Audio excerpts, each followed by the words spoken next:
ভাষা, তার নাম হচ্ছে ব্রজবুলি ভাষা।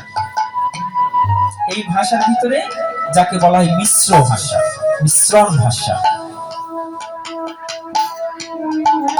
তাহলে এখন শব্দের অর্থ জানি। দামিনী, দামিনী শব্দের অর্থ কি গো বাবারা, বলো দামিনী শব্দের অর্থ কি? কেউ জানো না তোমরা? কমিটি দাদা ভাইরা হয়তো মনে মনে ভাবছে এমন একটা কীর্তনিয়াকে আনলাম শুধু প্রশ্ন করে। বাবা প্রশ্ন না করলে মনে থাকবে কেমন করে? যদি প্রশ্ন করা হয় তবে মনে থাকবে যে ওই কীর্তনে এই কথাটা বলেছিল, তাহলে এটার মানে এটা, তাই না? দামিনী শব্দের অর্থ বিদ্যুৎ। দাম, দাম শব্দের অর্থ কি গো বলো? তোমরা কি বাংলা কেউ করো না? দাম শব্দের অর্থ রজ্জু বা দড়ি। দামিনী দাম অর্থাৎ বিদ্যুতের দড়ি। এটা কি হয়? বিদ্যুতের কি কোনোদিন দড়ি হয়? এখন মাথা চুল করছে আর বলছে যে মহাজন কি ভুল লিখেছে? ভুল লেখেন। এই জন্য শব্দের অর্থ জানলেই যে আপনি পারদর্শী হয়ে যাবেন এমনটা নয়। বৈষ্ণব মুখে, গুরু মুখে এর কার্য প্রয়োগটা জানতে হবে। দামিনী দাম, বিদ্যুৎ মালা, বিদ্যুতের দড়ি। বর্ষাকালে দেখবেন মেঘে মেঘে ঘর্ষণের ফলে এক ধরনের বিদ্যুৎ তৈরি হয়, তাই হয় না বাবা? বর্ষাকালে মেঘে মেঘে ঘর্ষণের ফলে একটা বিদ্যুৎ তৈরি হয়, একদম চমকিত, আঁকানো পাকানো, দেখে মনে হয় যে মালা, মালার মতন দেখে মনে হয় না? দড়ির মতন দেখতে মনে হয় না? বলছি যে দামিনী দাম মানে বিদ্যুতের মালা, ওই আকাশে সেই বিদ্যুৎ। মনোরুচি দর্শনে বলছেন যে ওই বিদ্যুতের মালার যে ছটা হয় না, দেখবেন যখন বিদ্যুৎ চমকায় ওর দিকে তাকানো যায় না, এত ঝলসানো আলো, তাই হয় না? বলছি যে ওই যে ছটা, আলোর ছটা, ওই আলোর ছটার সঙ্গে আমার গৌরাঙ্গ মহাপ্রভু রূপের বর্ণনা করলেন। বলছেন যে আমার মহাপ্রভু রূপ ঠিক ওই ঝলসানো আলো, ক্ষণিকের আলো। কিন্তু আচ্ছা, আমরা যে কথাটা বলছি এই কথাটা আস্বাদন করছে কে, শুনছে কে আর বলছে কে? এই কথাটা শুনছে কে আর বলছে কে? এটা আগে আমরা জানি, তাই না? বলছে যে বিশ্বপ্রিয়া এক সময় গঙ্গার কূলে গিয়ে গৌরাঙ্গ মহাপ্রভুকে দর্শন করে এসেছেন। দর্শন করে এসে আজ বিষ্ণুপ্রিয়ার সখী রয়েছেন কাঞ্চনা, কাঞ্চনাকে ডেকে বলছেন, সখী আমি সুরধুনী গঙ্গার কূলে যে রূপটা দেখে এসেছি আজ তোর কাছে বলবো। তাই বিষ্ণুপ্রিয়া আমার কাঞ্চনাকে ডেকে বলছেন, কাঞ্চনারে আমি যে রূপের ছটা দেখলাম সেটা কেমন জানিস? আকাশের সেই বিদ্যুতের মতো,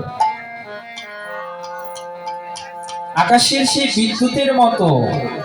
কাঞ্চনা বলছেন, সত্যি কি তোর গৌরহরি সেই আকাশের বিদ্যুৎ? বলছেন, না রে সখী। একবার বলছেন আকাশের বিদ্যুৎ, আবার বলছেন না রে সখী সেটা নয়। কেন জানিস? ওই আকাশের বিদ্যুতে বড় তাপ আছে। ওই বিদ্যুৎ একবার যার অঙ্গে পড়ে তার প্রাণ নাশ হয়ে যায়। ওই আকাশের তড়িৎ বিদ্যুৎ একবার যার অঙ্গে পড়ে তার প্রাণ নাশ হয়ে যায়।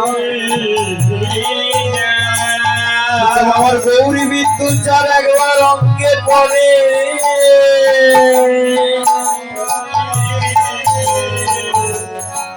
তারও নাশ হয়, তারও নাশ হয়। কি নাশ হয় জানো? যেমন মেঘ গর্জনের ফলে যে বিদ্যুৎ হয়, সেই বিদ্যুৎটা যদি কারো অঙ্গে পড়ে, বাজ পড়ে না, আমরা বলি না বাজ পড়ে মারা গিয়েছে, তখন সে মারা যায়। কিন্তু আমার গৌর হরির অঙ্গের ছটা যার একবার অঙ্গে পড়ে তার কি হয় জানো? বলি তাদের মানবিমান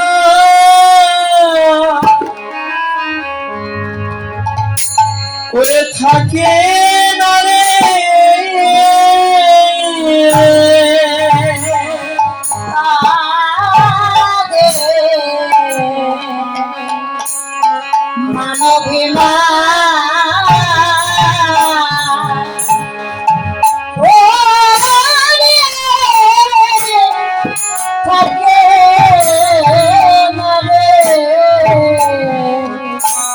আমার গৌর ছোটা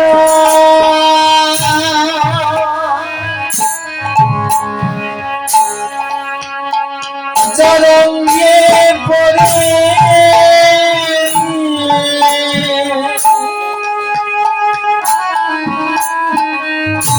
জগতে তাদের মানবিমান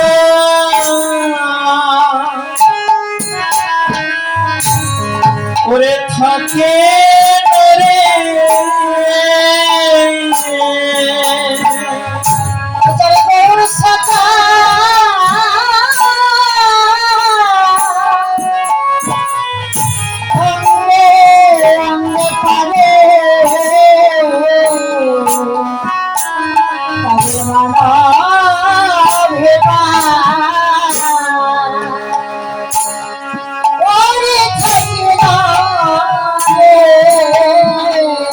সকল মানবিমান নাশ করে দেয়। নাশ করে কি করে জানো?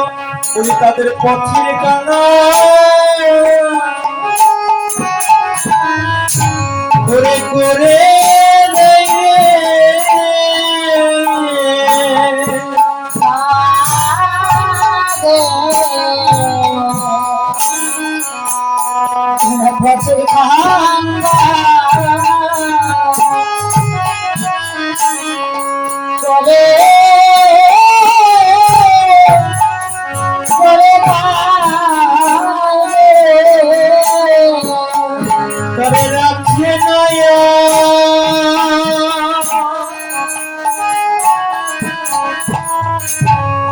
মায়ের ঘরে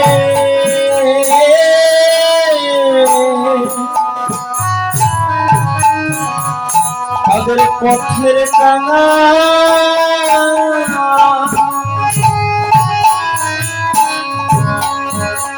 করে করে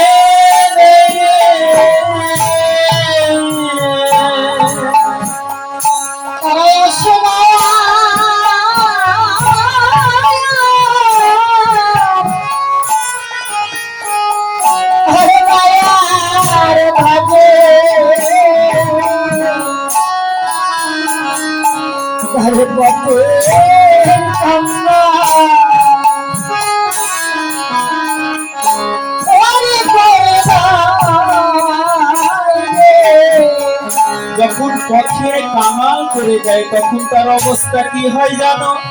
বলি তাদের কাঁদতে কাঁদতে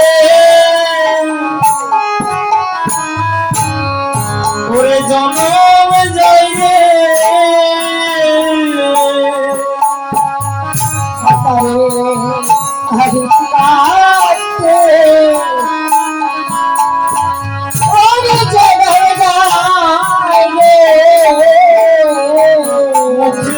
কৃষ্ণ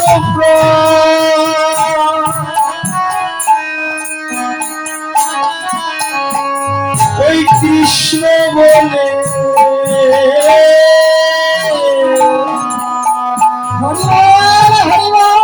বলি তাদের কাঁদতে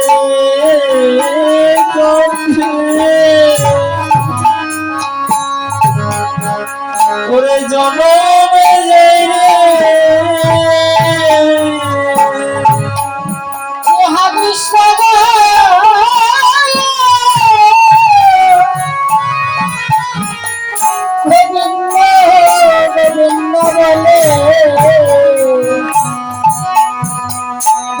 কাঁদিতে কাঁদিতে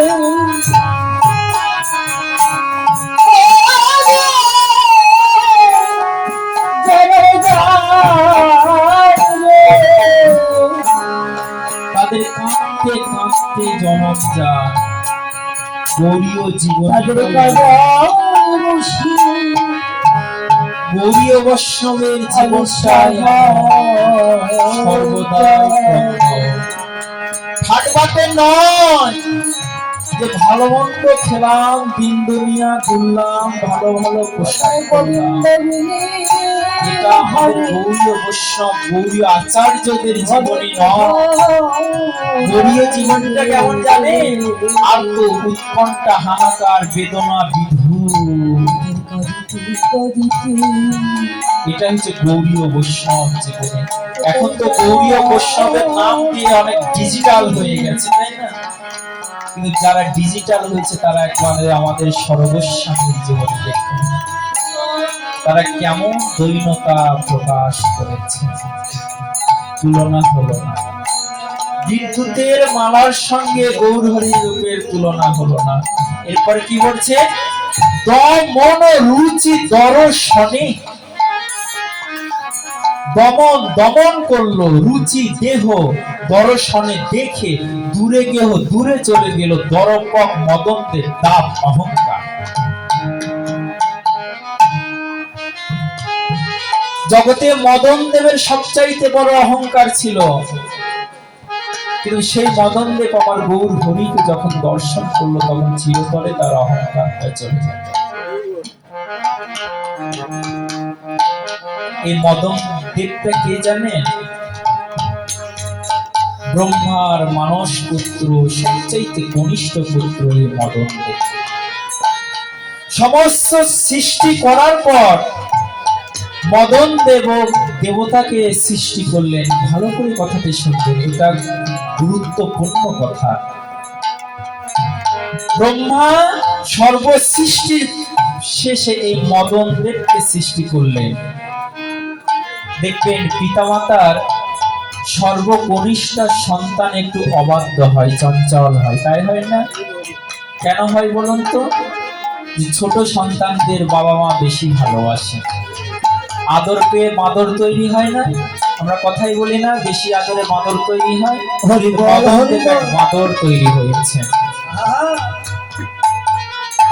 মদন দেব এখন বলছেন যে বাবা, তুমি তোমার সকল সন্তানকে সকল কিছু দিয়েছো, আমাকে কিছু দিবে না? হ্যাঁ দিব তো। মদন দেব বিয়ে করেছেন। দেখুন, বিয়ের আগে ছেলেরা বাবা মার কাছে কিছুই চায় না। বিয়ের আগে ছেলেদের সমস্ত কিছু যেন বাবা মার চরণ থাকে, তাই থাকে না? তখন মনে হয় মায়ের আঁচলে সর্বজগৎ। কিন্তু যেই বিয়ে একবার হয়ে যায়, ওই যে স্ত্রীর আঁচলের পরশ পায়, তখন মায়ের আঁচলটা ভুলে যায়। কি গো মা, তাই হয় না? ও তোমাদের তো হয় না, বাবাদের বলে। কি গো, তাই হয় না? যেই বিয়ে করলেন সেই বাবা মাকে কেমন যেন পর মনে হয়, তাই হয় না? তাই হয়। তাই মদন দেব যখন বিয়ে করেছেন রতিকে, তখন পিতার কাছে, ব্রহ্মার কাছে এসে বলছেন যে পিতা, তুমি আমার সকল ভাইকে অনেক কিছু দিয়েছো, কিন্তু আমাকে কিছু দিবে না?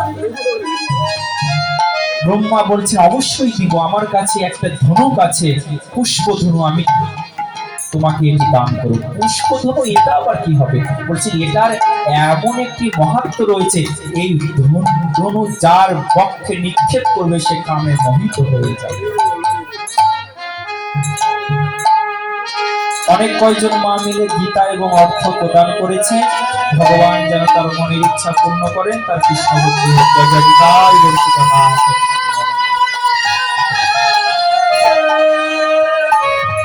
আর আরেকটা কথা কি, যেখানে ভুল সেখানেই শিক্ষা। গীতা দান করে, গীতা স্পর্শ করে, শুধু গীতা নয়, পূজার দ্রব্য সামগ্রী, তুলসী বেদি থেকে শুরু করে এগুলো স্পর্শ করে কারো পায়ে হাত দিবেন না। কেননা ওগুলো স্পর্শে আপনার হাতটা প্রসাদী থাকে, ওই প্রসাদী কারো চরণে দিতে নাই, তাহলে যে প্রণাম নাই তারও অপরাধ হয়, আর যে দেয় সে তো নরকে গমন করে। তো কি বললে, মদন দেবতা তাকে পুষ্প ধনুক দান করলেন। বলছেন এই পুষ্প ধনুকের কাজ কি? বলছেন এই ধনুক যার বক্ষে নিক্ষেপ করবে সে তৎক্ষণাৎ কামে মোহিত হয়ে যাবে। 5টি বাণ ছিল, প্রথম বাণ নিক্ষেপ করলেন এই জগতে। জগতে যখন নিক্ষেপ করলেন, দেখুন মদনের সেই বাণে সমস্ত জগৎ কামে বশীভূত হয়ে গেল, হলো না? আজ আমরা সবাই কামে বশীভূত। দ্বিতীয় বাণ নিক্ষেপ করলেন ঊর্ধ্বলোকে, স্বর্গে, গোটা স্বর্গ দখল করে নিলেন, কামে মোহিত হয়ে গেল। তৃতীয় বাণ উনি নিক্ষেপ করবেন, এখন চিন্তা করছে যে কোথায় নিক্ষেপ করি। মনে করছেন যে পিতা তুমি তো আমাকে দিলে, এই বাণটা যদি তোমার পক্ষে নিক্ষেপ করি তাহলে কেমন হয়? শিক্ষণীয় বিষয়, ওই জন্য কীর্তন মনোযোগ দিয়ে শোনার আমি আহ্বান করছি। বলছে যে এই বাণটা যদি পিতা তোমার পক্ষে নিক্ষেপ করি, ব্রহ্মা বলছেন না না বৎস, এরকম কাজ তুমি করো না, অনর্থ ঘটে যাবে, বিপদ ঘটে যাবে। অবাধ্য সন্তান যতই না না করে ততই সে হাহা, তাই হয় না? বাচ্চাদের যেটা না করবেন সেই বেটা আগে ওটা করবে, তাই হয় না বাবা? বাচ্চাকে যদি বলেন যে এটা করিস না, দেখবেন ওই কাজটা সে আগে করবে। মদন দেব এখন চিন্তা করছে যে পিতা তুমি যতই আমাকে না না করো, আমি তো তোমাকে বাণ নিক্ষেপ করবো। বললেন কি, ব্রহ্মার বক্ষ ভেদ করে দিলেন সেই কাম বাণ। ব্রহ্মা কাম বাণে মোহিত হয়ে, কামে জর্জরিত হয়ে দিক বিদিক জ্ঞান হারা নিজের কন্যার দিকে ছুটছে। নিজের কন্যা ছায়ার দিকে ছুটছে।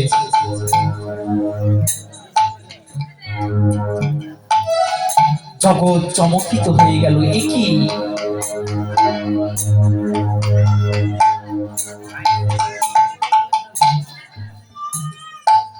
ব্রহ্মা তুমি এ কি করছো? নিজের কন্যার দিকে ছুটছো। ব্রহ্মা কারো কথা শুনছেন না, যেহেতু কাম বাণে জর্জরিত। এখানে শিক্ষা দেখুন, কারো হৃদয়ে যদি কাম জাগে তো কোনো বাধা নিষেধ মানে না, কারো কথা সৎ কথা তার কানে যায় না। হরি বল, হরি বল। যখন ছায়াকে আলিঙ্গন করেছেন, পিছন থেকে সরস্বতী তাকে জড়িয়ে ধরেছে যে স্বামী কি করছো, এ তোমার কন্যা হয়, এর সঙ্গে যদি সম্ভব করো তাহলে জগতের কোনো পিতা কন্যার সম্পর্ক থাকবে না। এই কথা বলাতে ব্রহ্মার ব্রহ্ম জ্ঞান চলে আসে, কি আমি কি করলাম, নিজের কন্যার দিকে ধাবিত হচ্ছে, অনর্থ হয়ে গেল। আরে মদন, তুই আমাকে দ্বারা এহেন ঘৃণ্য কাজ করালি, যা আমি তোকে অভিশাপ দিলাম। তুই যে ধনে ধনী হয়েছিস, সেই ধন একদিন তোর ধ্বংস। অভিশাপ প্রাপ্ত হলে মদন দেব করলেন কি, বলছেন যে সে যখন ধ্বংস হবে তখন দেখা যাবে, এখন তো আর হচ্ছে না। অবাধ্য সন্তান বলে এখন তো আর হচ্ছে না, যখন হবে তখন দেখা যাবে। এই করে কি করলেন, সে ব্রহ্মার থেকে ছুটে আসলেন কৈলাসের পথে। কৈলাসের পথে এসে দেখছেন মহাদেব ধ্যানে রয়েছে। এখন মদনদেব চিন্তা করছেন যে পিতার সঙ্গে তো লাগলাম, একটু কাকার সঙ্গে লাগি। জগতে বাবা কাকার সঙ্গে লাগাটার মজাটাই আলাদা, কি জানেন?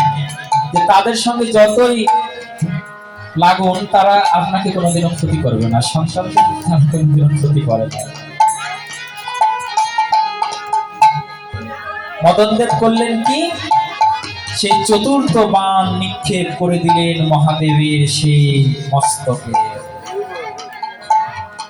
যখন মস্তকে নিক্ষেপ করে দিলেন, সঙ্গে সঙ্গে মহাদেবের দ্বিতীয় নেত্র উন্মোচন হয়ে অগ্নি বাণ এসে মদনদেবকে ভস্মিত করে।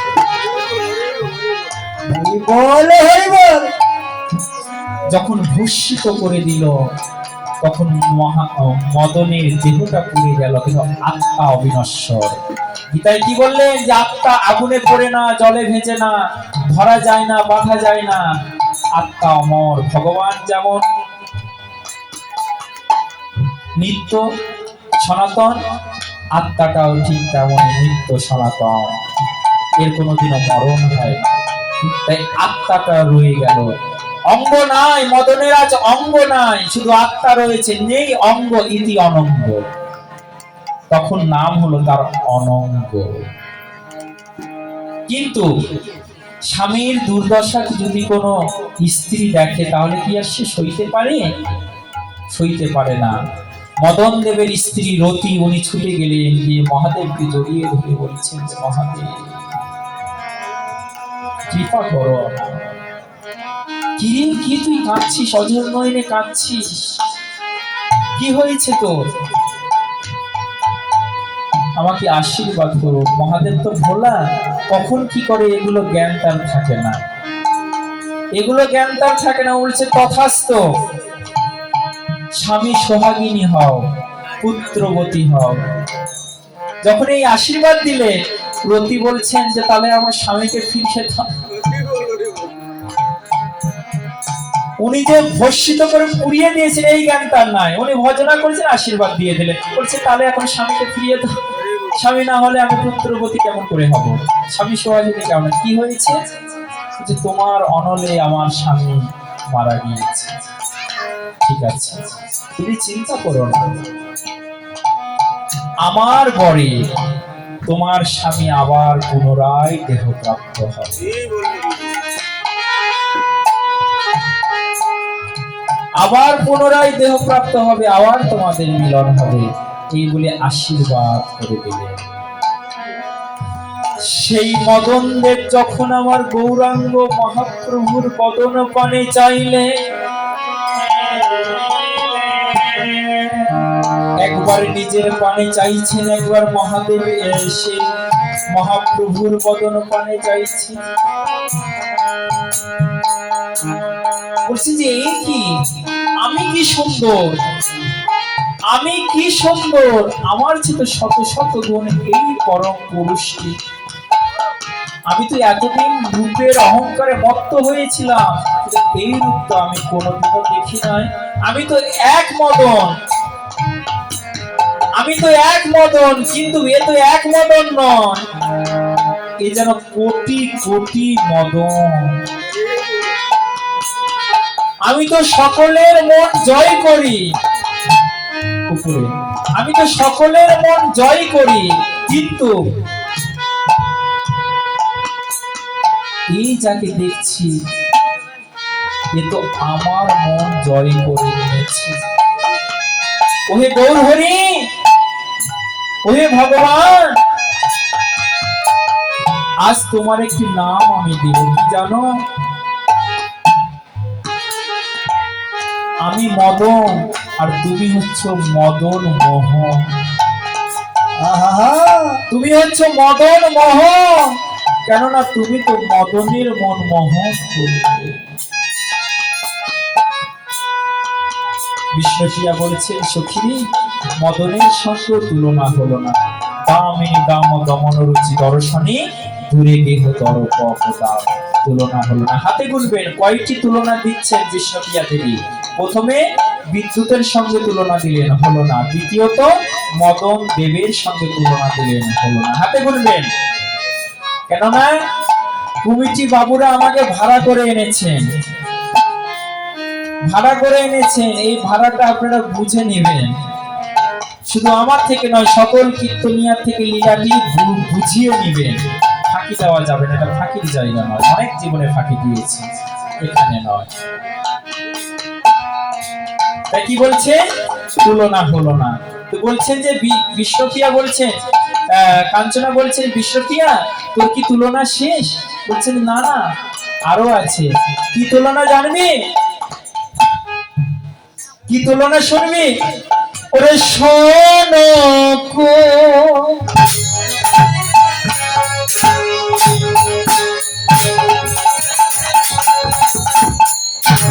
কুসুম গায়ে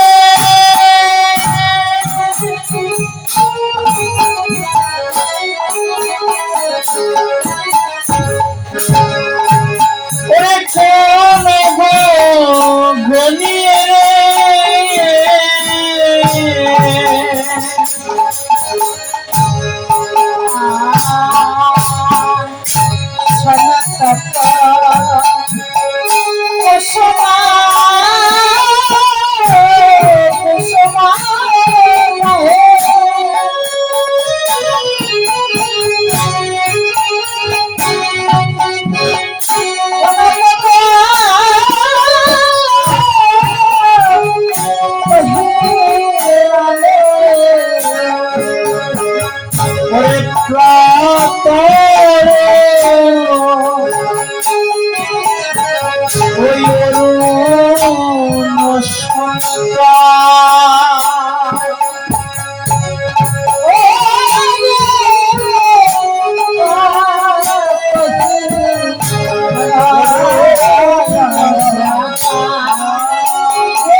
দেখো এই অরুণের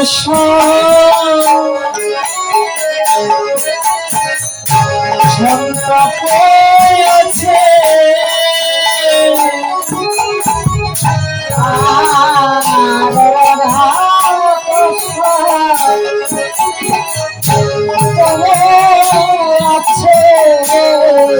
আমার ঘর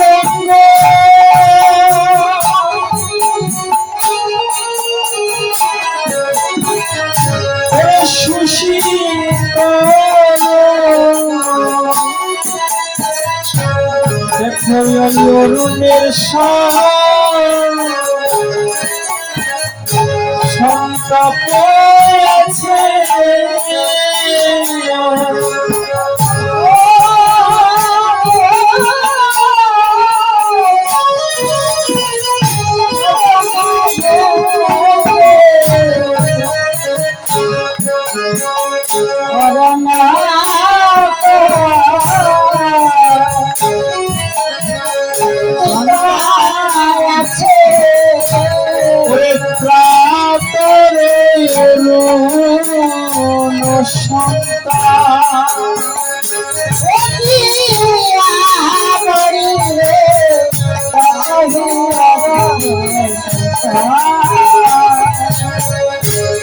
কি বলছেন? শোন কুসুম তাহে কোন গণিয়ে প্রাতর অরুণ সন্তাপ করেন লাই। শোন শব্দের অর্থ, এই যুবক ভাইরা, শোন শব্দের অর্থ কি? শোন শব্দের অর্থ কি বলুন তো? মায়েরা বলুন তো, শোন শব্দের অর্থ কি? হ্যাঁ, সোনা। শোন মানে শোনা। এবার বলছে সোমবার। শোন শব্দের অর্থ কি? শোন শব্দের অর্থ লাল। কুসুম শব্দের অর্থ ফুল। ফুল, কোন ফুল? পদ্ম ফুল। শোন কুসুম অর্থাৎ লাল পদ্ম ফুল। কাঞ্চনারী, লাল পদ্ম দেখেছিস? বলছি হ্যাঁ দেখেছি। বলছে ওই লাল পদ্মের মতন আমার গৌরাঙ্গ মহাপ্রভু অষ্টবিম্ব হয়, একদম রক্তি। আবার বিষ্ণুপ্রিয়া বলছে যে নারী সুখী, এটা হয় না। কেননা জগতের যে পদ্ম ফুল সেটি এক সময় ম্লান হয়ে যায়। জগতের যে পদ্ম ফুল সেটি এক সময় ম্লান হয়ে যায়, কিন্তু আবার গৌরের বদন কোনোদিনও ম্লান হয়। তাই ওই সোন কুসুমের সঙ্গে তুলনা চলল না। এরপরে কি বলছে? প্রাতর অরুণ সন্তাপ। প্রাতর শব্দের অর্থ সকাল, সকালের কিছু ব্রাহ্ম মুহূর্ত আগে, ব্রাহ্ম মুহূর্তের এক দণ্ড পরের সময়কে প্রাতর বলা হয়। অরুণ শব্দের অর্থ যে সূর্য এখনো তেজ হয়নি, রক্তিম লাল সূর্য। বলছে যে ওই যে রক্তিম লাল সূর্য সকালবেলা, বলে ওই রক্তিম লাল সূর্যের মতন আমার গৌরাঙ্গ মহাপ্রভু অধর। বলছে যে তাও হলো না, কেন জানিস? তুই যে অরুণের সঙ্গে তুলনা দিয়েছিস না, কিন্তু ওই অরুণেরও তো তাপ রয়েছে, ওই অরুণেরও তো তাপ রয়েছে, কিন্তু আমার গৌর হরিণ তো কোনো তাপ না। এ যেন কোটি কোটি চন্দ্র সুশীতল করে। মহাজন নিত্যানন্দ প্রভু পদচারণায় নরোত্তম দাস ঠাকুর মহাশয় বললেন না যে নিতাই পদ কমল কোটি চন্দ্র সুশীতল যে ছায়ায় জগৎ জোড়ায়। বলছি যে নিতাই গৌরের চন্দন কোটি কোটি চন্দ্রের সুশীতলতা প্রদান করে, যে ছায়ায় সমস্ত জগৎ জুড়িয়ে যায়। কিন্তু এই জগতের অরুণের তো তাপ রয়েছে, এর সঙ্গে তুলনা দৃষ্টারে দৃষ্ট কি হয়? বলছে হ্যাঁ তুই ঠিকই বলেছিস, এর সঙ্গে তুলনা হয়। আমার কি মনে হয় জানিস, গোড়া রূপের আমি যাই বলি হবে, এই রূপটা এমন, এই রূপের কথা যতই বলছি ততই যেন আমি হেরে যাচ্ছি, আমি তুলনা দিতে পারছি না।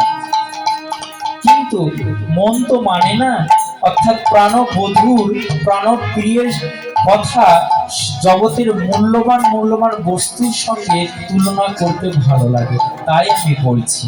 যদিও তুলনা হয় না, কিন্তু বলতে ভালো লাগে, বলার ফাঁকে তো আমার বধূকে স্মরণ করা হচ্ছে। বল সখী, তোর মনে আর কি আছে? বলি কি আর কি আছে শুনবি? তাহলে শোন।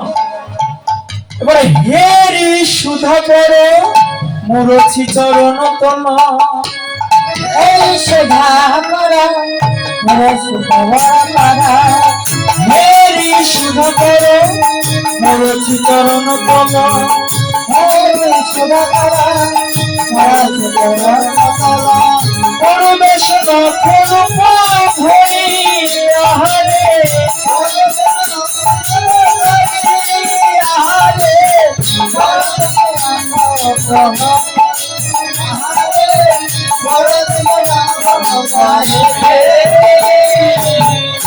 আগে পদের অর্থটা জানো।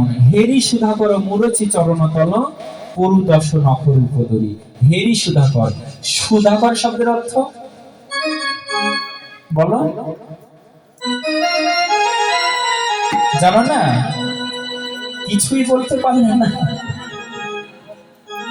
কি গো মায়েরা, তোমরা বলো তো সুধাকর শব্দের অর্থ কি? জানো না? আচ্ছা তোমরা প্রেম করো না? প্রেম করো না? কত সরল সাদা ছেলের মতন বলছে না না, বলে ওই নায়ের ভিতরে যে কত হা লুকিয়ে আছে একটু উদ্ঘাটন করলেই জানা যাবে। প্রেম করার সময় আমরা বলি না যে চলো না যাই চাঁদের দেশে বাঁধবো বাসর ঘর। আহা কত বড় ডাসা মিথ্যা কথা, চাঁদের দেশে গিয়ে ওই বেটা বাসর ঘর বাঁধবে। বলি না চলো না যাই চাঁদের দেশে বাঁধবো বাসর ঘর, ওই বেটার ক্ষমতা আছে চাঁদের দেশে গিয়ে বাসর ঘর বাঁধতে? কিন্তু মিথ্যা কথা বলছে, এটা একটা ভ্রম, মিথ্যা। কারণ ওই প্রেমটাই যে মিথ্যা। জাগতিক যে নারী পুরুষের প্রেম এটা একদম মিথ্যা, এটা দেহ কেন্দ্রিক। চৈতন্য চরিতামৃতে কৃষ্ণদাস কবিরাজ গোস্বামী বলছেন যে কৃষ্ণ ইন্দ্র প্রীতিবাঞ্ছা ধরে প্রেম নাম, আর নিজ ইন্দ্র প্রীতিবাঞ্ছা ধরে কামনা। এই জগতের প্রেম সমস্ত কিছু মিথ্যা। আজ যাকে ভালোবাসছেন, কার উপরে ভালোবাসছেন? চেহারার কটাক্ষ দর্শন করে, চেহারার সৌন্দর্য দর্শন করে। যার গালটা কুচকে গেছে, মাথার চুল পেকে গেছে, তাকে কি কেউ কোনোদিন আই লাভ ইউ বলে? তাকে কেউ বলে না, তাই না? কেন বলে না? বলে তার চেহারা নাই। ওই শব্দটা শোনার মতন তার চেহারা নাই, কিন্তু যার টকটকা চেহারা আছে নব যৌবনা, তাকে সবাই লাইন মারছে, তাই করছে না? তাহলে আপনার উদ্দেশ্য কি? মনকে নয়, দেহকে কেন্দ্রিক। ওই জন্য বলছেন এটা কাম, এটা প্রেম নয়। হরি বল হরি বল। তাই হেরি সুধা করো মুরছি চরণ তল। চাঁদের বড় অহংকার ছিল, চাঁদের বড় অহংকার ছিল যে আমার মতো রূপবান আর কেউ নাই, আর হবে না। চাঁদের অহংকার হবে না, অবশ্যই হবে। চাঁদ এমন একটি ব্যক্তি ছিল জানেন, যে তার রূপ দেখে যে কেউ মুগ্ধ হয়ে যেত। আহা, চাঁদ এতটাই রূপবান ছিল যে কেউ দেখে মুগ্ধ হয়ে যেত। যত দেবতাদের স্ত্রীগণ ছিল না, ওই চাঁদকে দেখলেই নিজের প্রতি বাসনা করত, ইস, এই চন্দ্রদেব যদি আমার প্রতি হতো। হরি বল হরি বল। সুন্দর জিনিসকে সবাই কাছে পেতে চায়, তাই চাই না? ওই চন্দ্রদেব সবচাইতে সুন্দর, দেবতাদের ভিতরে সবচাইতে সুন্দর দেবতা হচ্ছেন চন্দ্রদেব। যে কোনো নারী দেখলে তাকে আলিঙ্গন করতে যেত, তাকে ভালোবাসতে যেত। বৌমা, আমরা বলি না যে চাঁদেরও কলঙ্ক আছে? হ্যাঁ, তাই বলি না? বলি কি না বাবা, বলো? চাঁদেরও কলঙ্ক আছে, একবার বলুন তো সেই কলঙ্কটা কি? চাঁদের কলঙ্ক আছে, চাঁদের কলঙ্কটা কি? অনেকে বলে থাকেন চাঁদের কলঙ্ক মানে ওই চাঁদের গায়ে যে কালো দাগ, সেটি চাঁদের কলঙ্ক। এটি কি চাঁদের কলঙ্ক? এই কালো দাগ থাকলেই যদি কলঙ্কটা হয়, তো এখন তো অনেক মায়েরা নাইট ক্রিম, গোল্ড ক্রিম মেখে মেখে এমন চেহারা ধপধপা হয়ে গেছে, কিন্তু যারা যখন সেই সূর্যের তাপে যাচ্ছে, মা ও মা, চেহারা সাদা চেহারা ফসকে একদম কালো কুচকুচো হয়ে যাচ্ছে গো। হরি বল হরি বল। তাহলে কালো কালো দাগ, তারা কলঙ্কিত? বলছেন যে না, কালো দাগ থাকলেই সে কলঙ্কিত নয়। চাঁদের গায়ে যে কালো দাগ রয়েছে, ওটা কি? চাঁদের মধ্যদেশে একটা গুহা রয়েছে, ওই গুহার ভিতর সূর্যের আলো প্রবেশ করতে পারে না, ওই জন্য ওটা অন্ধকার দেখা যায়। ওটাকে বলা হয় ব্ল্যাক হোল।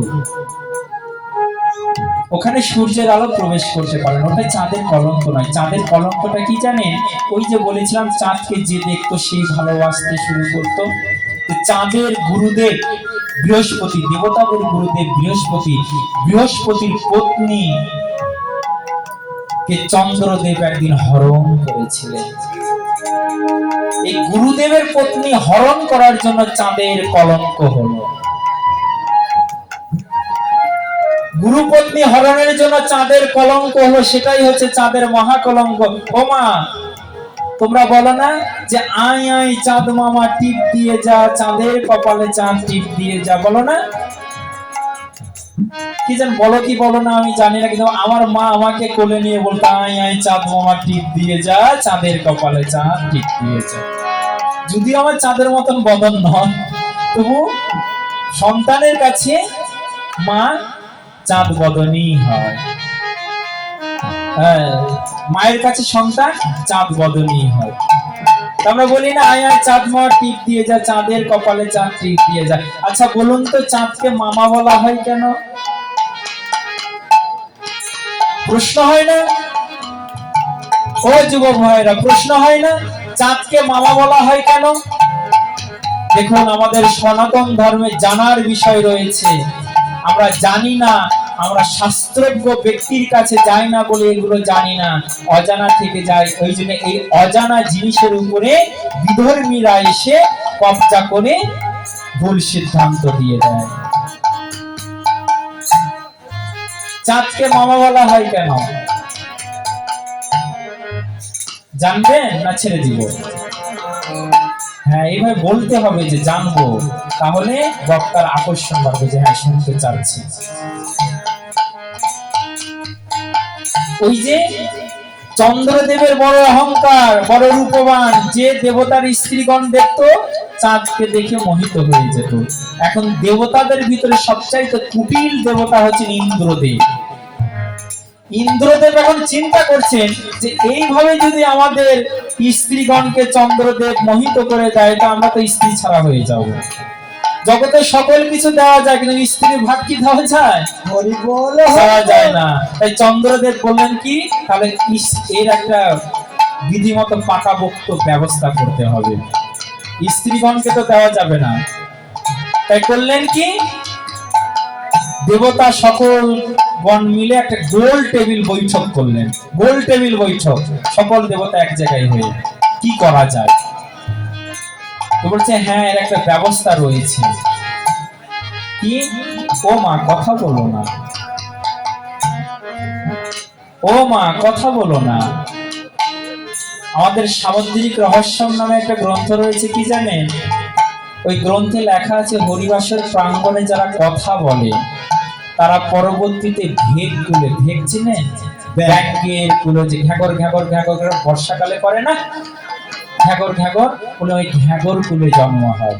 দেখুন বর্ষাকাল আসলে প্রচুর ব্যাঙের উৎপাত হয়। এত ব্যাঙ কোত্থেকে আসে? এই এই হরিবাসরে কথা বলা লোকেরা মরছে আর ব্যাঙ হয়ে জন্ম হচ্ছে। হরি বল হরি বল। বানোয়াট কথা নয়, সামুদ্রিক রহস্যম গ্রন্থ দেখুন।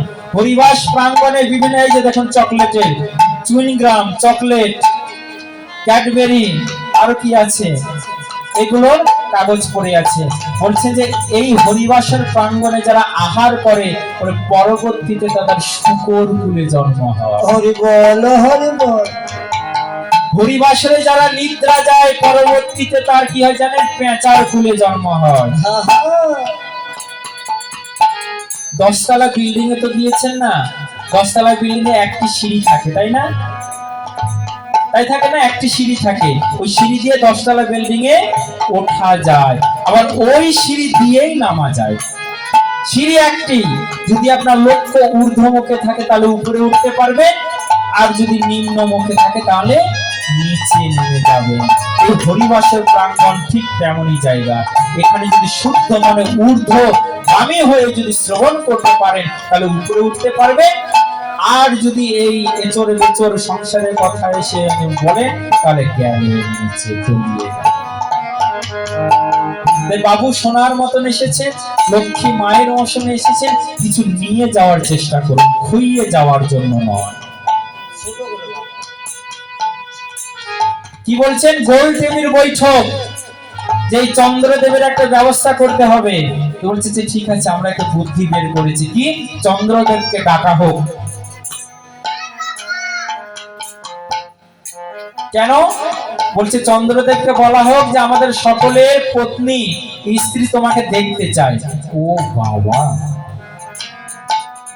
চন্দ্রদেবকে বড় একটা কার্ড নিমন্ত্রণ দেওয়া হলো। হ্যাঁ গো মামা, ও মামা, এই তোমার একটা খবর আছে গো, পাকা খবর। কি গো? বলছে যে এই সকল দেবতার স্ত্রীগণ তোমাকে দেখতে চায়। ওর বুক আরো চওড়া হয়ে গেছে। কোন কথা না, না চাইতে মেঘ, কি মেঘ না চাইতে বৃষ্টি, মেঘ না চাইতে বৃষ্টি, আমাকে দেখতে চেয়েছে। ও বাবা, কোন মেয়ে পক্ষ যদি তোমাদের ছেলেকে দেখতে আসে তখন ছেলের কি অবস্থা হয়? বুকটা চওড়া হয়ে যায় না? ও মেয়ে পক্ষ থেকে আমাকে দেখতে এসেছে, কি হয় না? ও যেমন করে হাসছে অনেক ওর অভিজ্ঞতা আছে, তাই তো। কি এমনটা হয় না? তাই আজ চন্দ্রদেবের বুক চওড়া হয়ে গেছে। ভালো করে সেজে গুজে পাঞ্জাবি টাঞ্জাবি পরে আতর টাতর মেখে চন্দ্রদেব এখন ছমছম করে চলছে। চলছেন আবার কি নিজে নিজে দেখছেন, আবার ধুতিটা ঠিক আছে তো, দেখে কেউ আবার অপছন্দ করবে না তো? দেখছেন, তাই হয় না? মেয়ের পক্ষ থেকে দেখতে আসলে কি ফর্ম সেট করি, তাই না? যার মুখটা আরো উজ্জ্বল দেখায়। তাই চন্দ্রদেব সেইভাবে সেজেছেন, সেজে এসেছেন, সিংহাসন আলো করে বসেছেন। দেবতাদের স্ত্রীগণ একে একে এসে কি করছে? তার হাতে সুতো আছে আর কপালে ফোঁটা দিচ্ছে। তাহলে হাতে সুতো বাঁধা আর কপালে ফোঁটা দেওয়া কি মানে দাঁড়ায়? ভাই ফোঁটা, ভাই ফোঁটা। তাহলে দেবতাদের স্ত্রীগণ সকলে ভাই ফোঁটা দিয়ে দিলেন। তাহলে যখন ভাই সম্বন্ধ হয়ে গেল, তখন ভাই কি বোনের দিকে আর কুনজর দিতে পারে? না। পারে না। তাহলে দেবতারা আমাদের পিতৃ সম, আর দেবতার স্ত্রী হচ্ছে মাতৃ সম। তাহলে মায়ের ভাই চাঁদ, মায়ের ভাই কে হচ্ছে? মামা। মামা। তাই চাঁদ আমার মামা, আপনার মামা, জগতের মামা। বড় বড় হরি চাঁদ।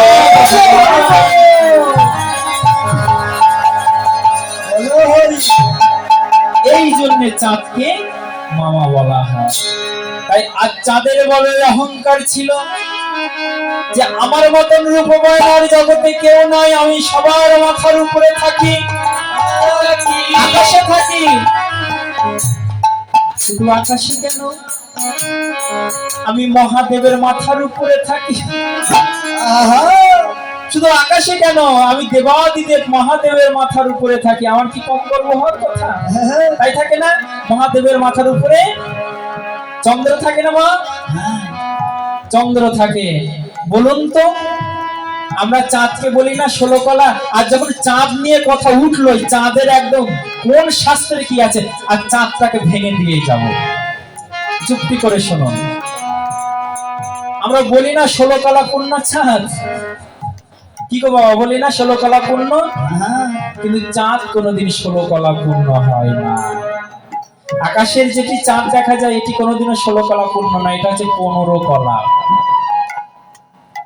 15 দিন পর পূর্ণিমা হয় না? 16 দিন পর কি পূর্ণিমা হয়? 15 দিন পর। কিন্তু আমরা কি বলি? 16 কলা পূর্ণ। এইসব জিনিসকে আমরা চিন্তা করেছি। 16 কলা পূর্ণ চাঁদ বলে, কিন্তু 15 কলাই পূর্ণিমা হচ্ছে। এগুলো মনে বিচার আসে না? তাহলে এক কলা কোন জায়গায় গেল?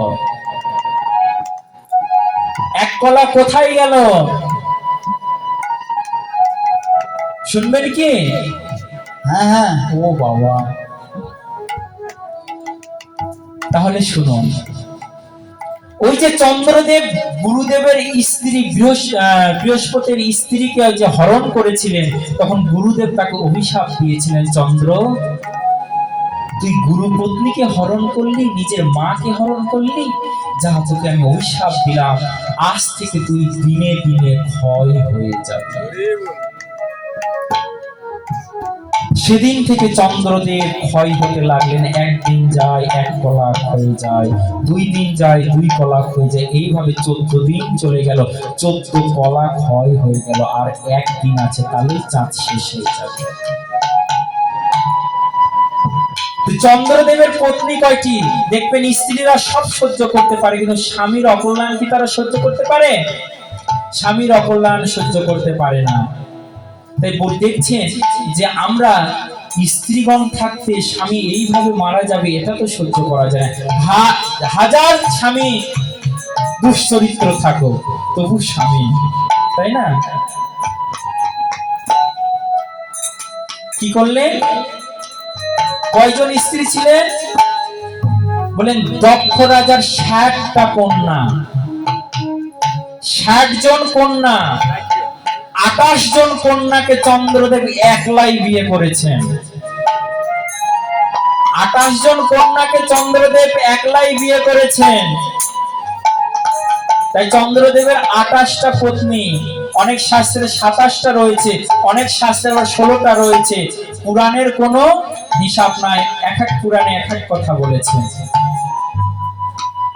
27 জন স্ত্রী, এরা চিন্তা করছেন যে আমাদের চোখের সামনে স্বামী মারা যাবে, এটা হবে না, আর বেশি দিনও তো নাই, একদিন আছে।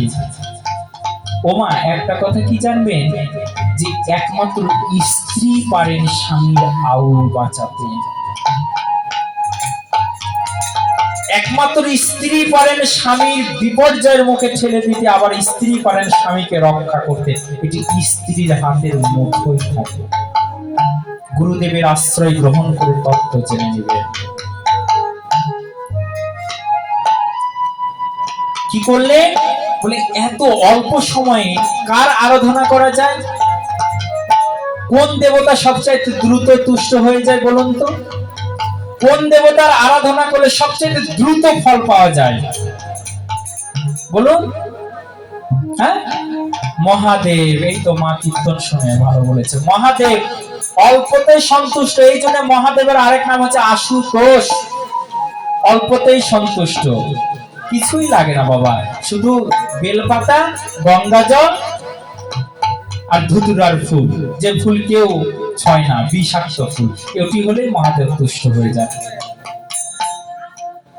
কি গো মায়েরা, তোমরা শিবরাত্রিতে শিবের মাথায় জল ঢালো না? ভালো তো। কি চাও শিবের কাছে?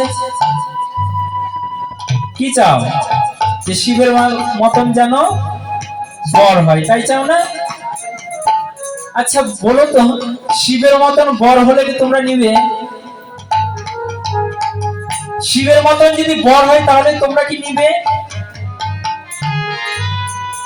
শিবের পরনে বাঘ্র চামড়া রয়েছে, গলায় সাপ রয়েছে, সারা অঙ্গে শ্মশানের ভস্য মাখা। শ্মশানে যে থাকে তাদের গায়ে দুর্গন্ধ হয় না? বড় বড় জটা রয়েছে, তো জটা তো দূরে, টেকি থাকলে তাকে আর বর হিসাবে কেউ নেয় না।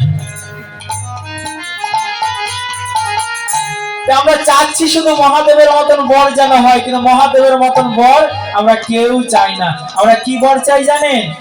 কোট প্যান্ট টাই পরা থাকবে, প্যান্ট এমন প্যান্ট পরবে যার শার্টটা ফাটা থাকবে, এমনটা বল না? কোন বর পছন্দ? যার প্যান্টের শার্টটা ফাটা থাকবে। মডেল বের হয়নি? এই তো এগুলো চয়েস করে। আর এখন মহাদেবের কাছে মায়েরা গিয়ে কিছুই চান না, বোনেরা গিয়ে কিছুই চান না। কি চান জানেন? আগে নারীরা চেত, আগে এই অ্যান্ড্রয়েড ফোন ছিল না, এগুলো ছিল না, আগে মহাদেবের কাছে, দেব দেবতার কাছে মানত করতো। আর এখন হাতে অ্যান্ড্রয়েড ফোনে বিশ্ব জগৎ আমার, এখন আর মহাদেবের কাছে কিছু চাই না, শুধু মহাদেবের কাছে, মহাদেব সেট আমরাই করেছি, পছন্দ আমরাই করেছি, শুধু লাগিয়ে দিও, শুধু লাগিয়ে দিও, পছন্দ আমরাই করে রেখেছি। মহাদেব বলছে তথাস্ত বাবা, আমার অত ঝামেলা করতে হবে না, যা তোদের পূর্ণ হয়ে যাবে। তাই হচ্ছে না? তাই হয় না মা? তাই হচ্ছে, এখন সব ঠিক হয়ে যাচ্ছে। এই যে আমাদের পাশে একজন ছেলে ছিল, এখন একদিন এসে বলছে দাদা আমি আর কীর্তন গাইবো না। কেন রে কীর্তন গাইবি না কেন? বলছে আমার লেগে গেছে। কি লেগে গেছে? বলছে আমার ওটা বলা যাবে না, কীর্তন গাইবো না, আমার লেগে গেছে। 10 দিন 15 দিন পর এসে বলছেন দাদা আমি আবার কীর্তন গাবো। কেন রে? তোর বলে লেগে গিয়েছিল। তো বলছে যেমন করে লেগেছে আবার তেমন করে কেটেছে। কি লেগেছে, কি কেটেছে? বলছে মেসেঞ্জারে প্রেম হয়েছিল, সুন্দর একটা মেয়ের ছবি দেখে আমি প্রেমে পড়েছিলাম, প্রেমে করে বিকাশ টিকাশ সব করেছে, যখন টাকা টোকা খাওয়া শেষ দেখছে তো ফেক আইডি একটা ছেলে। ওই মেসেঞ্জারে প্রেম মেসেঞ্জারে শেষ, ইমোতে আর আসেনি, কারণ ভিডিওতে দেখেনি, যদি দেখে তাহলে তো ধরা পড়ে যায়। এই জগতের প্রেম যেমন করে আসে তেমনই করে চলে যায়। তাই মহাদেবের কাছে তারা ধ্যান করছেন, মহাদেব সন্তুষ্ট হয়ে বলছেন যে কি চাই তোমাদের। মহাদেব চমকিত হয়ে গেছেন, মহাদেব চমকিত হয়ে গেছেন, যে পরিবার আমাকে কোনোদিনও ডাকে না আর সেই পরিবার আমাকে ডাকছে। দক্ষ রাজার পরিবাররা মহাদেবকে কোনোদিনও দেখতে পারে না, কেননা দক্ষ রাজা বর হিসাবে, জামাই হিসাবে মহাদেবকে পছন্দ করতো না। কেন করতো না জানেন?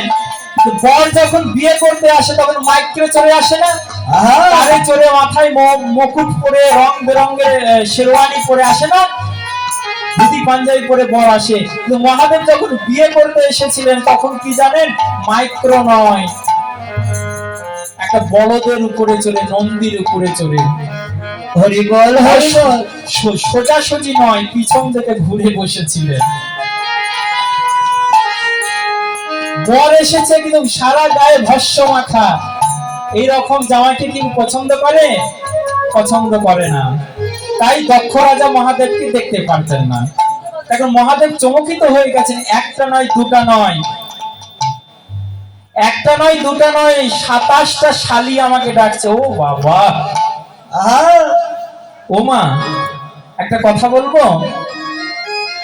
তুলসী দাসজি রাম মানসে কি বলেছেন জানেন? সচ্চা কহে তোমারে লঠা ঝুট জগত ভুলায়ে, গোরস গলি গলি ফিরি सुरा बैठल बिकाए। संबंध के अच्छा खियाए लेकिन बाप रह जाए भूखा। गाभी को पाले कुत्ता पाले, गाभी को पाले गाभी को दोहे कुत्ता पाले বাছুর रह जाए भूखा। আপনি যদি সত্য কথা বলেন আপনাকে লাঠির ঘা খেতে হবে। সতের শত্রু বেশি, অসতের বন্ধু বেশি। আর কি সম্বন্ধকে আচ্ছা কি হয়? সম্বন্ধ শব্দের অর্থ কি? শালা শালিকা। আমাদের ভাগবত পুরাণে রয়েছে এই কলিযুগের মানুষ যখন বিয়ে করবে তখন নিজের বোন পর হয়ে যাবে, শালি তার আপন বোন হবে। নিজের ভাই পর হয়ে যাবে, শালা তার ভাই হবে। নিজের বাবা মা পর হয়ে যাবে, শ্বশুর শাশুড়ি তার বাবা মা হবে। দেখেন না জামাই বাড়িতে যখন বরেরা যায় 10 কেজি এই হাতে 10 এই হাতে, হাঁটতে পারছে না তবু জামাই চলছে। হরি বল হরি বল। ওই বেটা কোনোদিন এক পোয়া মিষ্টি এনে বাবা মাকে খাওয়ায় নাই, তাই হচ্ছে না? কিন্তু শ্বশুর শাশুড়িকে খাওয়াচ্ছে। সম্বন্ধ के अच्छा क्या है लेकिन बाप रह जाए भूखा। তাই মহাদেব চমকিত হয়ে গেছেন। একটা নয় দুটা নয় 27টা শালি আমাকে ডাকছে। কম কথা নাকি? কম কথা নাকি? যে হে শালিগণ তোমরা কি চাই? বলছে আমাদের কি চাই জানো জামাই বাবু? আমাদের একটা ভিক্ষা, আমাদের স্বামীকে তুমি ভিক্ষা দাও। মহাদেব কি বললেন? সমস্ত বিস্তারিত শুনে ওই চন্দ্রদেব এক কলা চন্দ্র, ওই এক কলা চন্দ্রকে জটার সঙ্গে বেঁধে মাথায় রেখে দিয়েছে। দেখি কোন কালে সে তোদের স্বামীকে হরণ করে নিয়ে যায়। সৃষ্টির প্রারম্ভে যম তৈরি হয়েছেন। যমের দায়িত্ব ছিল মৃত্যু দেওয়া, জীবগণকে মৃত্যু দেওয়া। কিন্তু শিবের এক ভক্ত শিবকে ধ্যান করছিলেন, তার মৃত্যু যোগ লেখা ছিল। যম এসেছেন মৃত্যু, তাকে মৃত্যু দণ্ড দিতে, কিন্তু মহাদেব এসে সেই যমকেই দণ্ড দিয়ে দিলেন। হরি বল হরি বল। আমি থাকতে আমার ভক্তকে যমেরও কোনো অধিকার নাই। সে থেকে সেই যম মহাদেবকে দেখে যম মনে করে, যমের যম মহাদেব।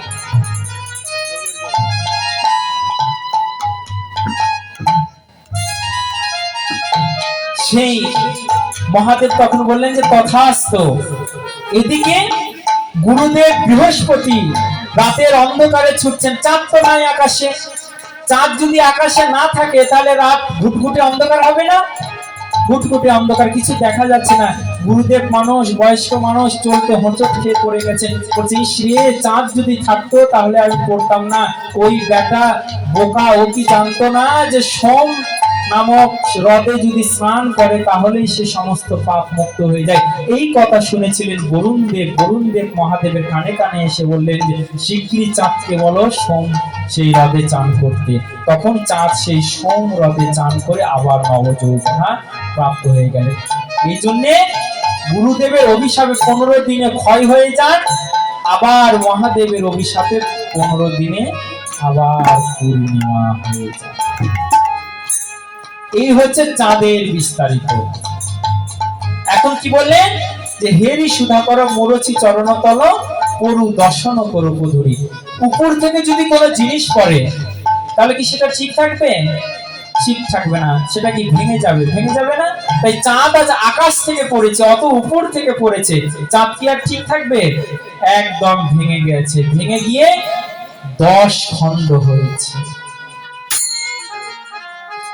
10 খণ্ড হয়ে আমার গৌর হরির দুটি পায়ে 10-এর নখের শোভা বর্ধন করছে। যেন গৌরাঙ্গ মহাপুরুষ দুটি চরণে 10টি নখে যেন 10টি চাঁদের উদয় হয়েছে। হরি বল হরি বল। তুলনা হলো না। বিষ্ণুপ্রিয়া বলছেন যে সখী আরো কিছু আমার বলার আছে। কি বল শুনি? তবে শোন, তবে শোন। এবার সুবরণ বরণ হেরি নিজ কুবরণ,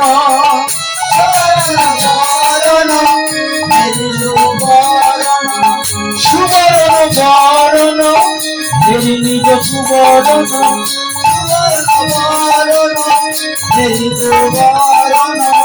মানই আপন মস্তকে আহারে,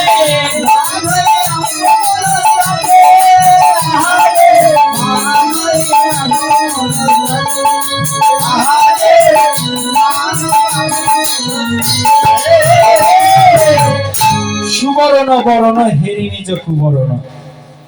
সুবরণ শব্দের অর্থ কি গো মায়েরা, তোমরা বলো তো সুবরণ শব্দের অর্থ কি?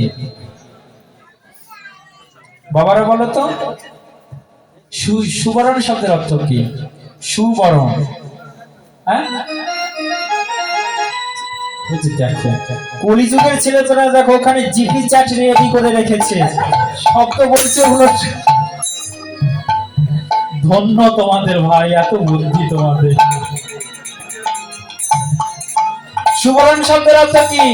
মায়েদের বেশি চেনার কথা, কারণ মায়েরা ওই জিনিসের উপর লোভ বেশি। এই তো আমি জানি এটা তোমরা পারবে, কারণ এর উপরে যে তোমাদের লোভ বেশি। সোনা, সুবরণ বরণ হেরি নিজ কুবরণ। সোনার বড় অহংকার, তাই না? এক ভরির দাম কত? 2.5-3 লাখ টাকা। তাহলে তার একটা অহংকার থাকবে না? আর সোনার বড় অহংকার যে আমি এত দামি।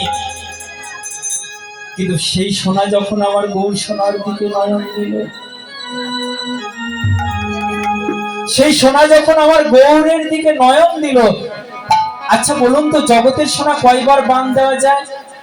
আপনারা জানবেন না, যারা স্বর্ণকার তারা জানে জগতের সোনা 5 বার বান দেওয়া যায়। 5 বারের বাইরে কোনো বান দেওয়া যায় না, তাতেই সোনা খাঁটি হয়ে যায়। কিন্তু আমার গৌর হরি কেমন সোনা জানো? সোনা বলছেন ওগো আমি তো পঞ্চবানে সোনা, কিন্তু আমি যার বদন দেখছি এ যেন শতবানে।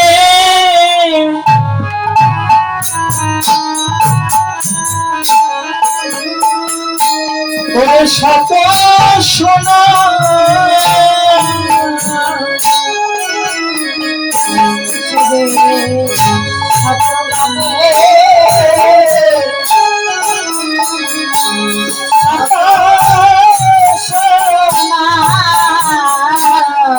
আমি যে পঞ্চবানে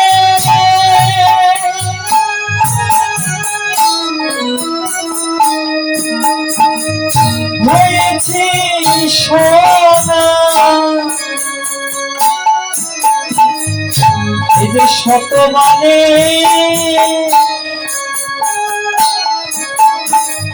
ওরে শত সোনা, আমি যে পঞ্চবানে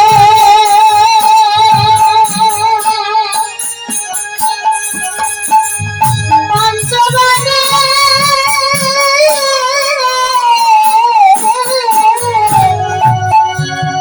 হয়েছি সোনা, শতবানে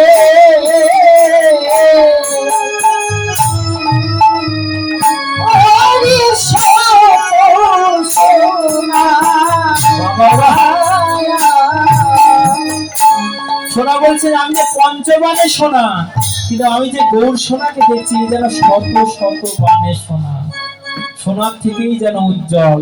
কিন্তু দেখবেন অহংকারী ব্যক্তি যখন অপমানিত হয় তখন সে ওই যে বললেন না, যে গীতায় বললেন না যে মানির মান অপেক্ষা মৃত্যু ভালো। তাই সোনা এখন মনে করছে আমি এত অহংকারী ব্যক্তি, এত দামি ব্যক্তি যখন আমি হেরে গেলাম, তাহলে এই জীবন আমি আর রাখবো না। এবার নিজ তনু জারি ঘর সম সম করাইতে,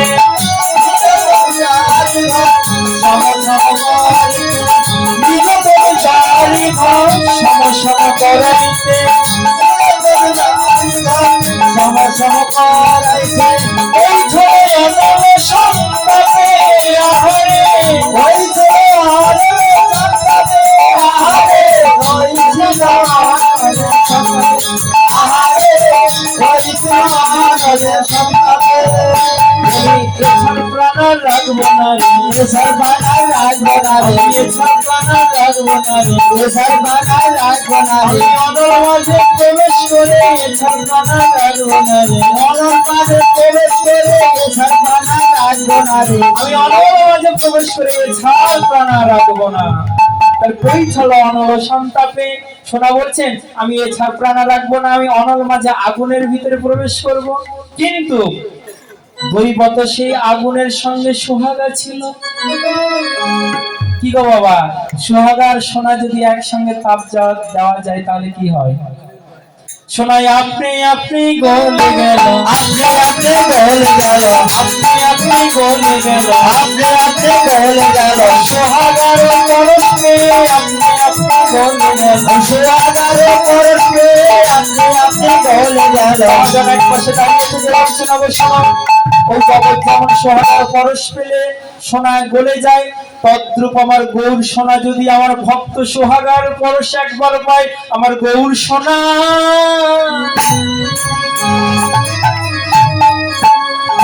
ওরে গলে যায়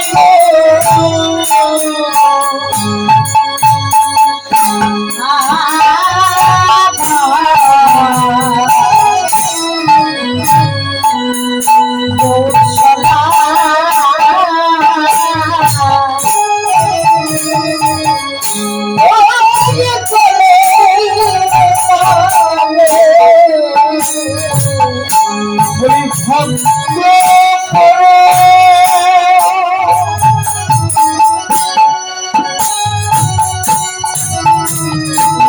ওরে পরশ পেলে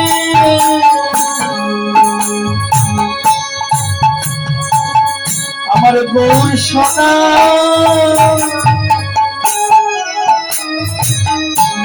ওরে গলে যাই গো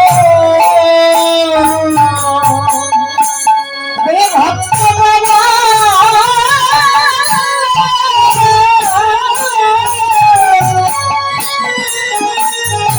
পরশ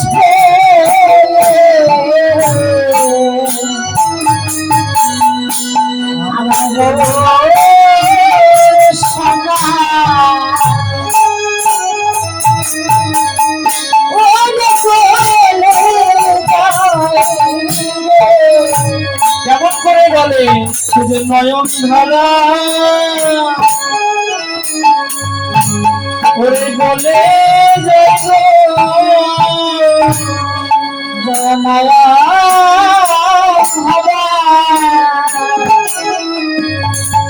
অনেক বলে যায় ওই নয়ন ধারাই সোনা গৌর রূপ সোনা গলে যায়, তাই তুলনা হলো না, সে সোনার সঙ্গে তুলনা হলো না।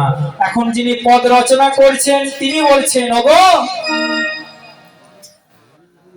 যা সমবিধিক অধিক নাহি অনুভবে, সমবিধিক অধিক নাহি নাহি কো যা সময় অধিক বিধিক নাহি অনুভবী, যা সমবিধিক অধিক নাহি নাহি হবে তুলনা দিবার নাহি ছোড়া রে, তুলনা দিবার নাহি ছোড়া রে তুলনা দিবার নাহি ছোড়া রে তুলনা দিবার নাহি ছোড়া যা সমবিধিক তুলনা দিবারও নাহি ঠোর। বলছেন যে যা তুমি বিধি রচনা বিধির বিধানে যত কিছু সৃষ্টি করা হয়েছে আমার গৌর হরির কাছে কোনো কিছুই তুলনা হয় না। কিন্তু জগদানন্দ প্রভু যিনি পদ রচনা করেছেন তিনি বলছেন বিষ্ণুপ্রিয়া এতক্ষণ তুমি তো অনেক কথা বলছো কিন্তু আমার কাছে একটি কথা আছে সেটি শোনো। ওর জগদানন্দ প্রভু প্রভু তুলনা প্রভু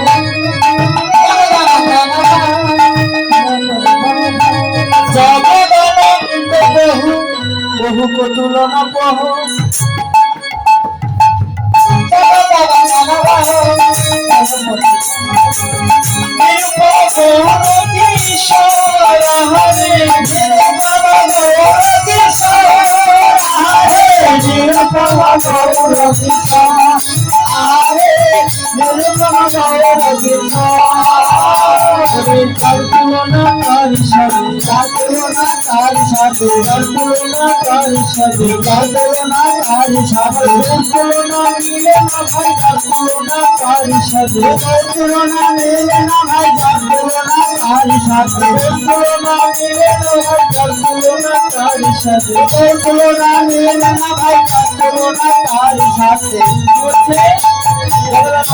প্রভু তুলনা প্রভু নিরুপম গৌর কিশোর। জগদানন্দ প্রভু বলছেন যে তুলনা তুলনা, কারণ তুলনা তুললেই হারবে। আমি কি বলি শোনো, যার তুলনা তারই। যেমন আমরা গঙ্গা জলে গঙ্গা পূজা করি না, গঙ্গা পূজা করতে কি ওই গঙ্গা জলই লাগে, গঙ্গা জল দিয়ে গঙ্গা পূজা। বলছেন যে আমার গৌর হরির তুলনা আমার গৌর হরি, কোন কিছুর সঙ্গে তুলনা করে না। তাই বাঞ্ছা কল্পতরুয়স্য কৃপা সিন্ধুয়েব চা অতি মনন বমনে সকল বৈষ্ণব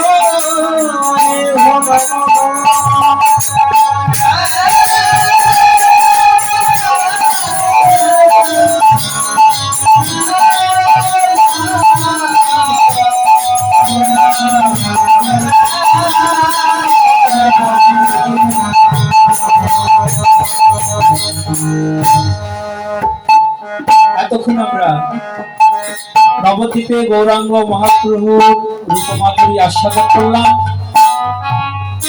এখন আমাদের সময় শেষের দিকে, তাই আমরা বৃন্দাবনে যাব। সেখানে রাধা রানীকে আশ্রয় গ্রহণ করে রাধা রানীর মুখে কৃষ্ণের রূপের কথা শ্রবণ করব। গৌরাঙ্গ মহাপ্রভুর রূপের কথা আপনাদের ভালো লাগলো তো? ভালো লাগলো তো? কার কার ভালো লাগেনি একবার জয় ধ্বনি দেন তো। জয় জয় নিতাই গৌর সীতানাথ প্রীতি প্রণাম। এই ফোল্টো সব কোথাও চলো আমরা বাড়ি যাই। বন্ধের সদনে দাদা শোনার এই যে মা ভালো লাগেনি, কীর্তনটা ভালো লাগেনি, সেটাই তো বলছে যে যার যার ভালো লাগেনি তারা জয়ের ধ্বনি দেন। আপনারা তো সবাই জয়ের ধ্বনি দিলেন, তাহলে তো আপনাদের ভালো লাগেনি। কিন্তু বাবারা বুঝতে পেরেছে বাবারা কেউ জয় ধ্বনি দেয় না, কেননা বাবারা মনের সহিত শুনছে, আর মায়েরা আনমনস্ক আনমনা। ওই কীর্তনিয়া হাত তুললেই উলুধ্বনি জয়ধ্বনি দিতে হয়, ওই একতালে সবাই দিচ্ছে, কি বলছে সেটা শুনলেন না। আরে আচ্ছা আচ্ছা, এবার আবার সঠিকভাবে যাদের কীর্তন ভালো লাগছে তারা সবাই মিলে একবার জয়ধ্বনি দিন। জয় জয় নিতাই।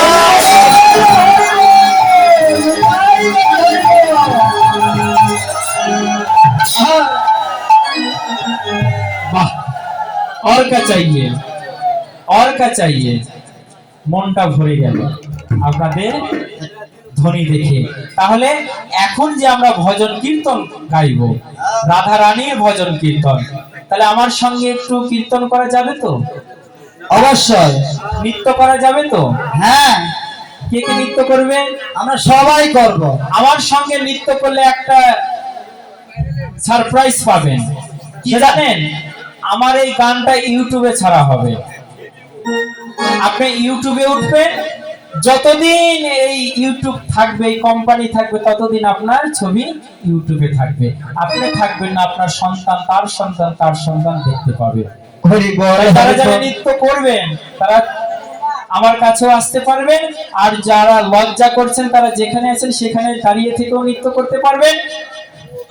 আর জয়ধ্বনি আর উলুধ্বনি তো এটা থাকবে, হবে তো? হবে। তাহলে কে কে নৃত্য করবেন? সবাই করব। করবে? হ্যাঁ, আসো। হ্যাঁ, স্ট্যান্ড আপ, ওঠো। এই রজনী হয়তো আর নাও আসতে পারে, হয়তো আপনারা সবাই থাকবেন, হয়তো গতবারে দাদা কমিটিরা আমাকে নাও ডাকতে পারে।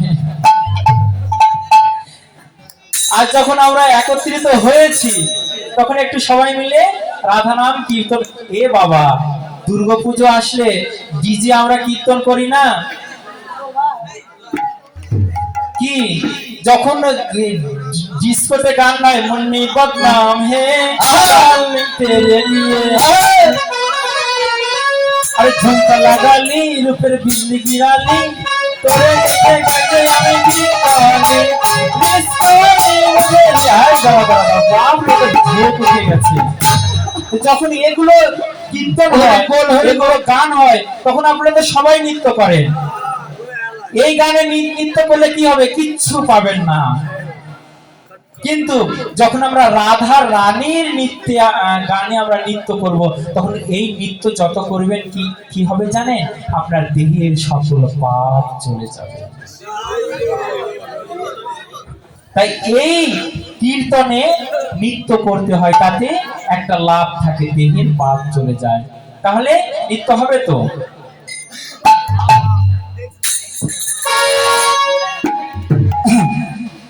রাধে তোমায় বারে বারে করি যে মানা,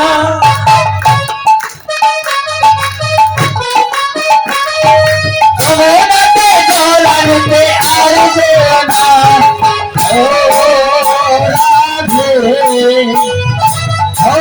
রাধে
Oh,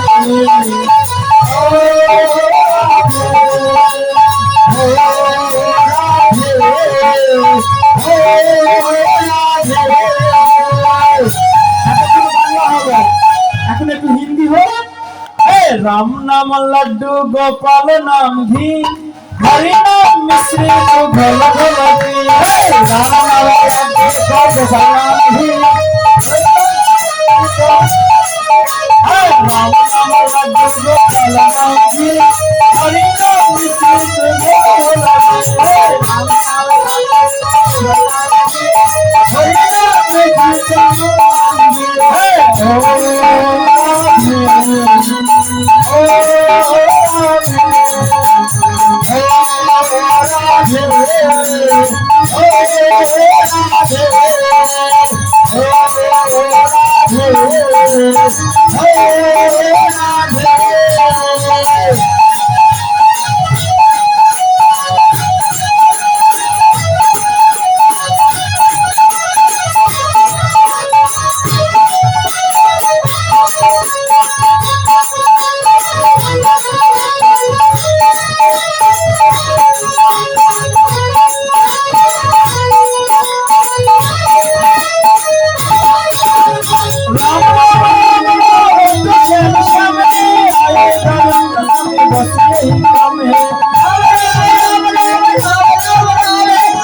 हरि नाम मिश्री को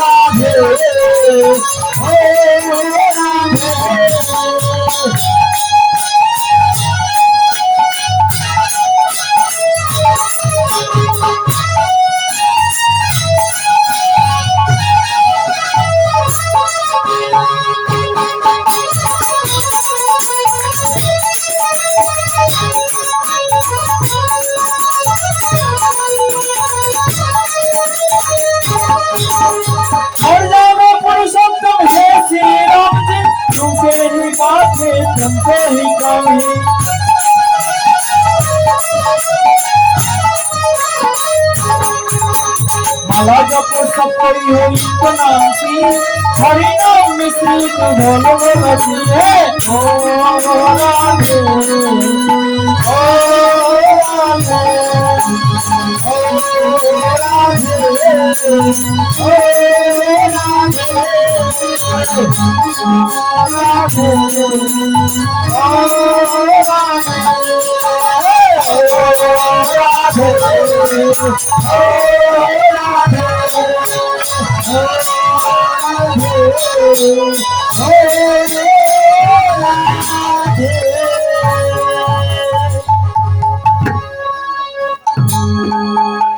হয়েছে এটুকুই আরেকটু হোক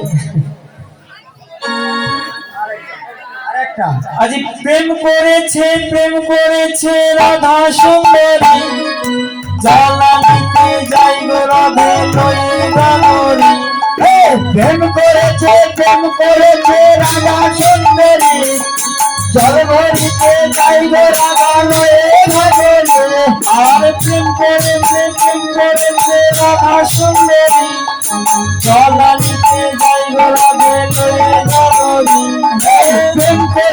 প্রেম করেছে রাধা সুন্দরী জলানিতে যাইব রাধা লয়ে ভাবরে কদম তলায় চিকন কলা বাজাই বাঁশরি কদম তলায় চিকন কলা বাজায় বাঁশরি কদম তলায় চিকন কলা বাজায় বাঁশরি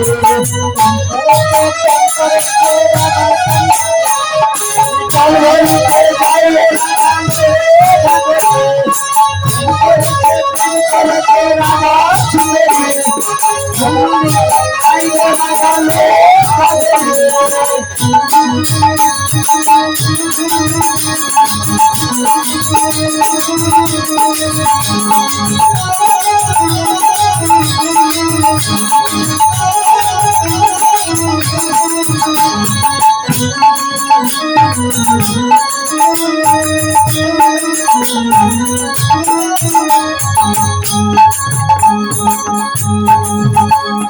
সাজে বেলা যমুনাতে গিয়েছিল ভাই সেই সময়ে সালের দেখা যমুনাতে নয়, সালের বেলায় যমুনাতে গিয়েছিল ভাই, সেই সময়ে সালের দেখা দেখা পাই, সালের বেলায় যমুনাতে গিয়েছিল ভাই, সেই সময়ে সালের দেখা যমুনাতে পাই, সালের বেলায় যমুনাতে সেই সময়ে সালের দেখা যমুনাতে পাই। আমি বল সাগর মিশে চল সাগর আমার বাসি আমার বাসি হয়ে মধুর করেছে আমার সুন্দরী যমুনাতে জল ভরিতে লয়ে করেছে আদা সুন্দরী যমুনাতে জল ভরিতে লয়ে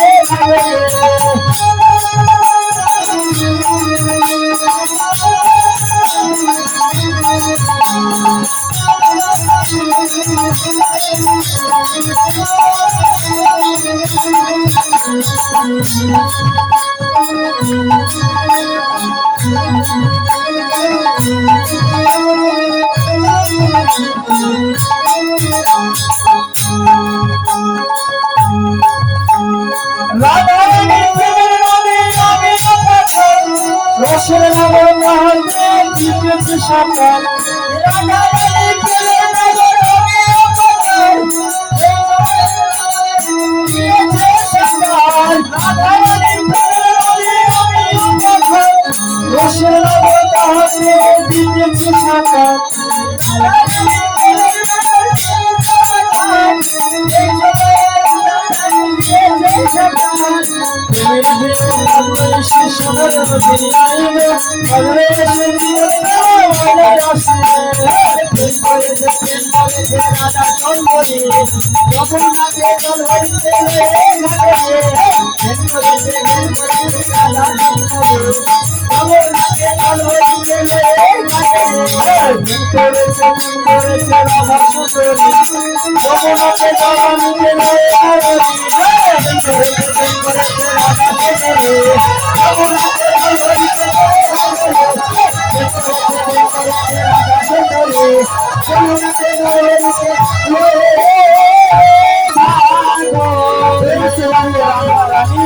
जय महारानी की जय विश्वभानु दुलाली की जय श्यामा प्यारी की जय जावद वाली की जय बरसन वाली की जय जय जय निकाय